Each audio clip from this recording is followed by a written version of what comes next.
Top quality और consistent performance के लिए सिर्फ सिल्वर पंप्स। टॉप क्वालिटी और कंसिस्टेंट परफॉर्मेंस के लिए सिर्फ सिल्वर पंप्स, नाम याद रखना।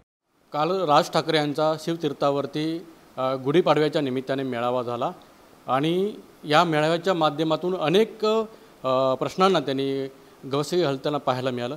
भाई, राज ठाकरे असं म्हणतात की औरंगजेबच्या कबरीवरील सजावट काढा आणि मोठा बोर्ड लावा। मराठ्यांना संपवायला आलेला औरंगजेब गाडला तोच इतिहास खरा। खरं म्हणजे छत्रपती शिवाजी महाराजांच्या विरोधात, मराठा राज्याच्या विरोधात जे जे मोगल सरदार आले त्यांचा निपात छत्रपती शिवाजी महाराजांनी केलेला आहे आणि हे छत्रपती शिवाजी महाराजांचं ते शौर्याचं ते प्रतीकच आहे।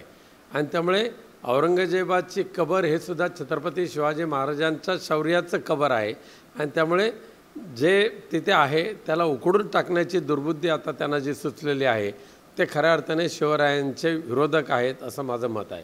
असे राज ठाकरे असंही देखील म्हणतात की महाराष्ट्रात मराठीला विरोध झाला तर कानाखाली बसणार, प्रत्येक बँक आस्थापनेत मराठी चालतंय का बघा असे मनसे कार्यकर्त्यांना आदेश दिले।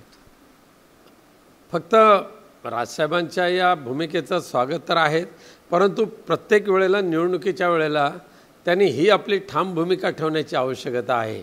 मागची लोकसभा विधानसभा हे जर पाहिलं तर त्यांच्या थोड्याशा संशयास्पद भूमिकेमुळे मनसैनिकसुद्धा खूप विस्कळीत झाले होते। त्यांच्यामध्ये एक आत्मविश्वास निर्माण करण्याचं खरोखरच त्यांना वाटत असेल तर त्यांनी आपली भूमिका ठाम ठेवावी।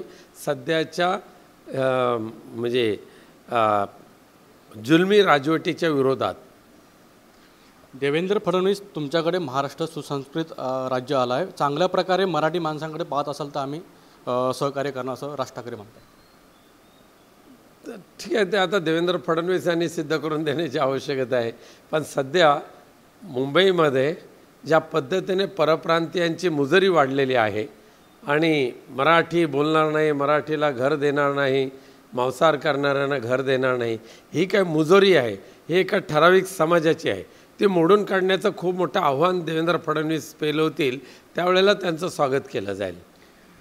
सरकार बहिणींना 21 रुपये देणार पण ते आर्थिक स्थितीवर पाहून देणार, पण सध्या 21 रुपये देणे संयुक्तिक नाही असं प्रवीण दरेकर म्हणतात। मात्र राज ठाकरे एकीकडे म्हणतात ही योजना बंद होणार आहे।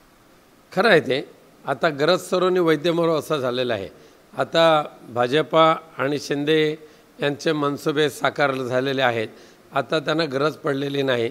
त्यामुळे भविष्यामध्ये ही लाडकी बहीण योजना बंद करण्याच्याच अवस्थेमध्ये आहे असं सुतोवाच प्रत्यक्ष अर्थमंत्री अजित पवार यांनीच यांच्या विधानावरून सिद्ध होते।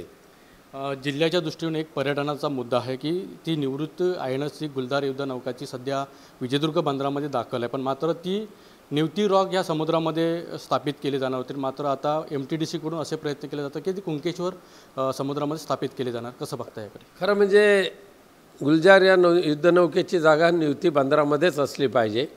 सुरुवातीपासूनच तिथे त्यांची तशी मागणी होती।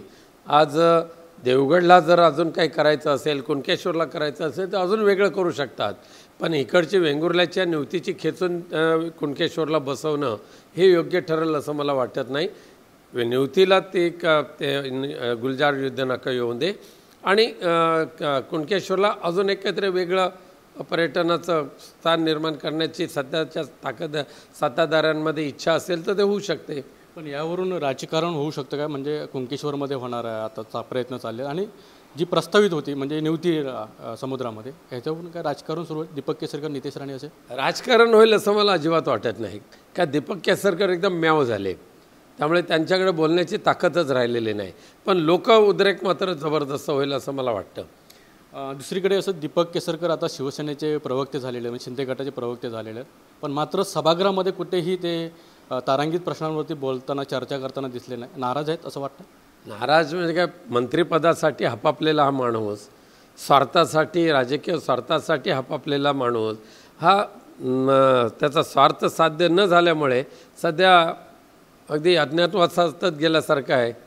त्यामुळे स्वतःच्या मतदारसंघामध्ये सुद्धा कुठे दिसत नाहीत जास्त, त्यामुळे त्यांच्याकडून सुद्धा फार अपेक्षा मतदारांच्या नाहीत आता राहिलेल्या। अनंत पाताडे, TV9 मराठी, सिंधुदुर्ग।